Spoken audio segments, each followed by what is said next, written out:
Shalom Bapak Ibu Saudara yang dikasihi Tuhan Yesus. Puji Tuhan kita dapat kembali beribadah lagi pada saat ini.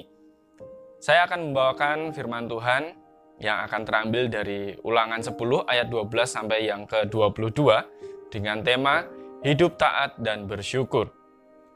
Bapak Ibu Saudara dapat mempause video ini kemudian membaca bagian perikop tersebut. Bapak Ibu Saudara yang dikasihi Tuhan, siapakah di antara kita yang belum pernah merasakan kebaikan Tuhan? Pasti di antara kita pernah merasakannya, bahkan sering merasakannya. Nah, kebaikan Tuhan dapat kita rasakan melalui aktivitas atau kegiatan atau kondisi yang kita alami sehari-hari. Misalnya kita setiap pagi bisa bangun dengan badan yang sehat, kita dapat menghirup udara yang segar, kita dikelilingi oleh orang-orang yang mengasihi kita. Itu semua adalah kebaikan Tuhan dalam hidup kita. Nah, di dalam Mazmur-Mazmurnya, Raja Daud pun mengakui akan kebaikan-kebaikan Tuhan itu. Misalnya di dalam Mazmur 16 ayat yang kedua. Engkau Tuhanku, tidak ada yang baik bagiku selain Engkau.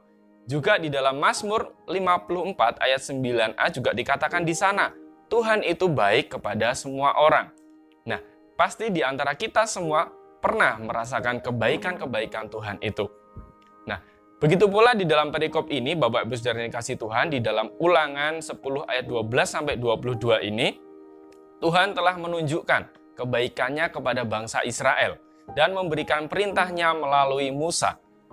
Nah, kitab Ulangan ini, Bapak Ibu Saudara yang dikasihi Tuhan, merupakan rangkuman penting dari sejarah periode perjalanan bangsa Israel dan peraturan-peraturan yang pernah dibuat Musa. Lebih tepatnya yang disampaikan oleh Allah dan dituliskan oleh Musa dan disampaikan kepada umat Israel. Nah, kitab ini berisi pidato-pidato perpisahan Musa kepada orang Israel di dataran Moab. Pidato Musa tersebut sangat penting dalam rangka mempersiapkan mereka atau memperlengkapi umat Israel untuk memasuki tempat yang baru, yaitu Tanah Perjanjian. Nah, tujuan dari kitab ini, kitab Ulangan ini, adalah menyatakan perbuatan-perbuatan Allah dan janji-janjinya yang nyata bagi umat Israel. Kemudian, kitab ini juga bertujuan untuk menyatakan kepada segenap bangsa Israel agar tetap beriman dan tetap setia kepada Allah. Nah, Israel ini dipilih oleh Tuhan. Tuhan memilih bangsa Israel karena Tuhan mengasihinya dan menebusnya lalu membawanya ke tanah perjanjian, yaitu tanah Kanaan. Di dalam Ulangan 10 ayat 15 dikatakan di sana, tetapi hanya oleh nenek moyang mula hati Tuhan terpikat sehingga ia mengasihi mereka dan keturunan merekalah, yakni kamu, yang dipilihnya dari segala bangsa seperti sekarang ini. Nah, Bapak Ibu Saudara dikasihi Tuhan, Tuhan di sini telah menunjukkan belas kasihannya kepada mereka. Apa yang dialami bangsa Israel menjadi contoh nyata betapa Tuhan itu baik. Saat berjalan keluar meninggalkan tanah perbudakan Mesir, bangsa Israel tak sekalipun dibiarkannya. Bangsa itu tidak dibiarkannya berjalan sendirian. Tuhan senantiasa menuntun, menyertai mereka. Melalui tiang awan, melalui tiang api, siang dan malam Tuhan menyertai mereka. Terkait dengan makanan jasmani pun, Tuhan juga mencukupinya. Di Keluaran 16 ayat 35 kita bisa menemukan di sana orang Israel makan mana 40 tahun lamanya. Itu bentuk pemeliharaan Tuhan, bentuk kebaikan Tuhan bagi mereka. Bahkan mengenai pakaian sekalipun Tuhan juga menyediakan. Di dalam Ulangan 8 ayat 4 dikatakan di sana, pakaianmu tidaklah menjadi buruk di tubuhmu dan kakimu tidaklah menjadi bengkok selama 40 tahun ini. Artinya apa? Tuhan menyatakan kebaikannya. Tuhan menyatakan kasih-Nya kepada bangsa Israel yang pada waktu itu dibawanya keluar dari tanah Mesir. Namun Bapak Saudara yang dikasihi Tuhan, Israel, bangsa Israel ini adalah bangsa yang terkenal dengan tegar tengkuk, keras hati. Nah, walaupun demikian, kamu tidak percaya kepada Tuhan Allahmu. Itu tertulis dalam Ulangan 1 ayat 32.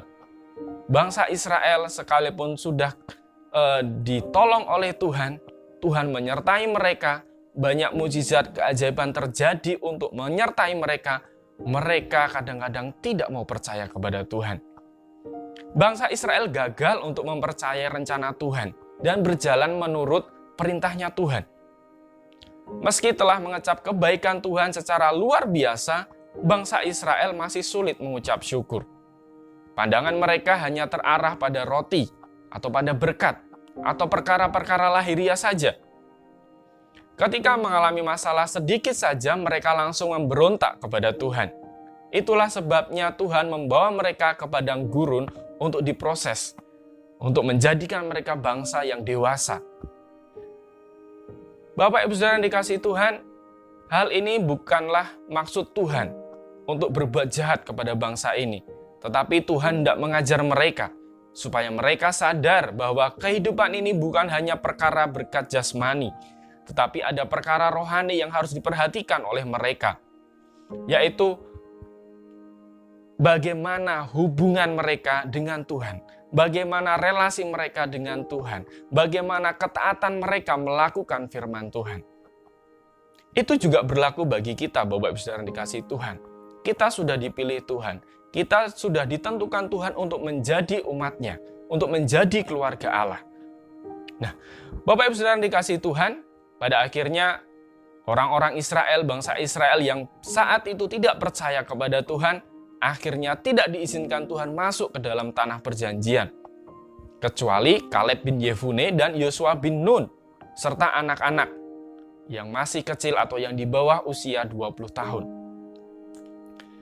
Tuhan merancang hidup kita dengan indah dan tidak sembarangan. Tetapi terkadang kita gagal melihat kebaikan Tuhan dalam rancangan hidup kita. Seringkali kita berpikir hidup ini aman, hidup kita ini aman. Lalu kita terus-menerus mengeraskan hati, tidak mendengar teguran Tuhan, tidak mendengar firman Tuhan.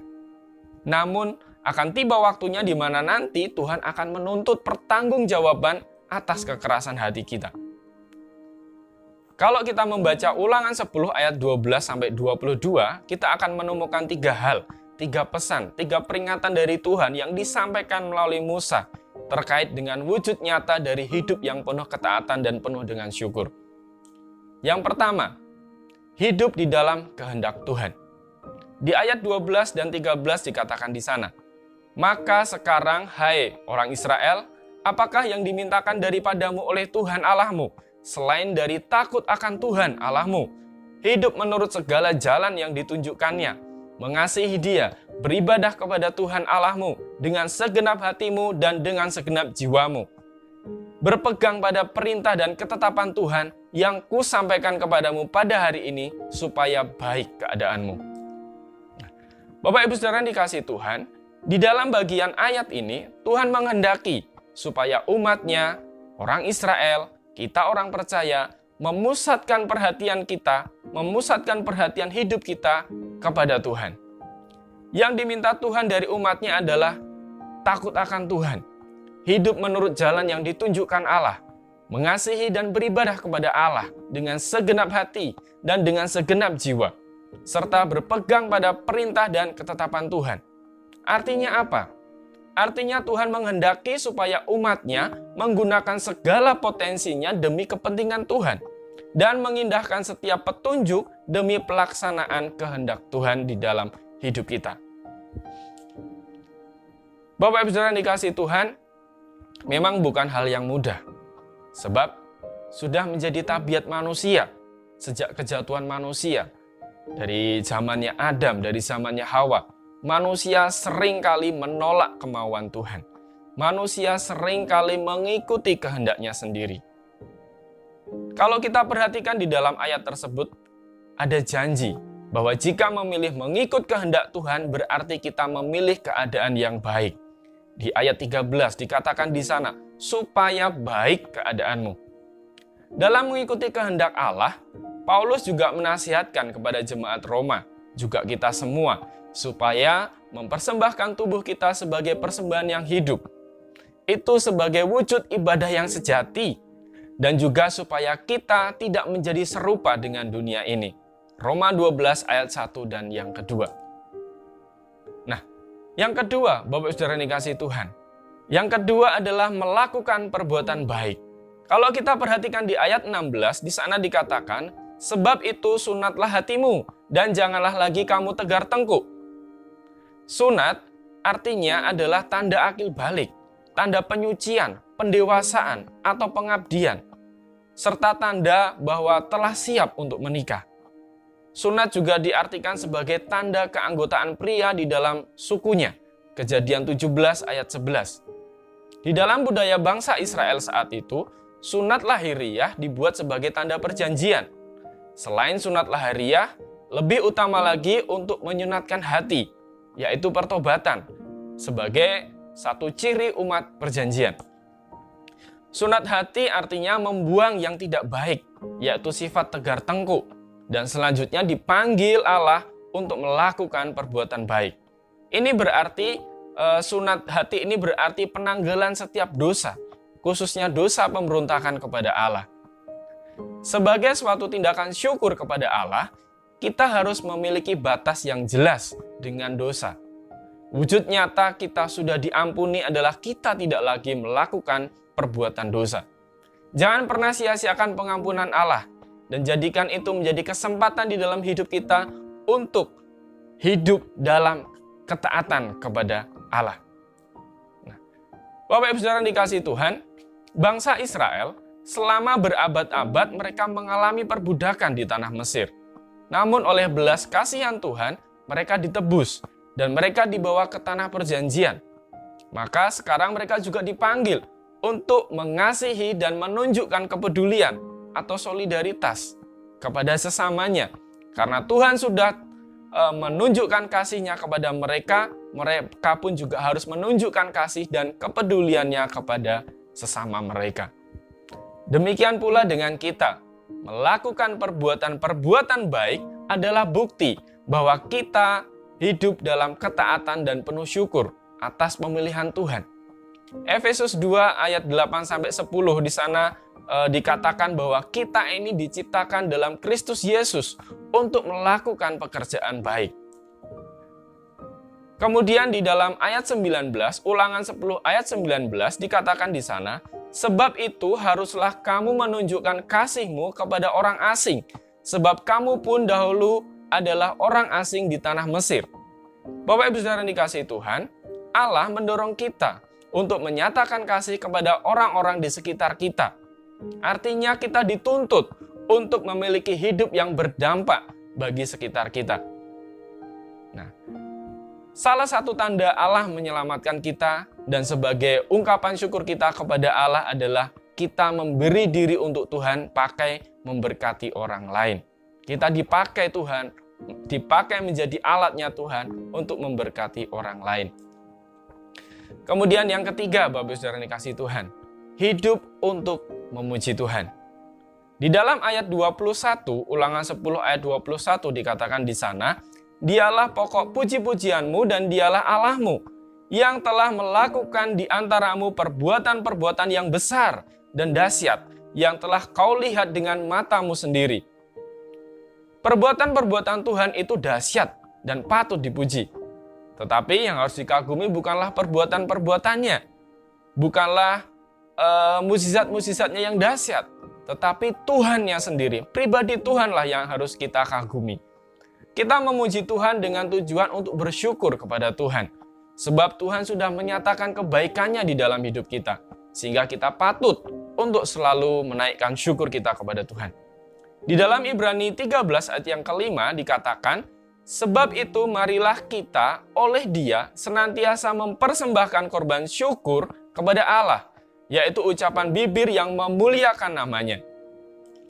Nah, di dalam Roma 12 ayat 1, Paulus menuliskan kepada jemaat di Roma, karena itu saudara-saudara, demi kemurahan Allah, aku menasihatkan kamu, supaya kamu mempersembahkan tubuhmu sebagai persembahan yang hidup, yang kudus, dan yang berkenan kepada Allah. Itu adalah ibadahmu yang sejati.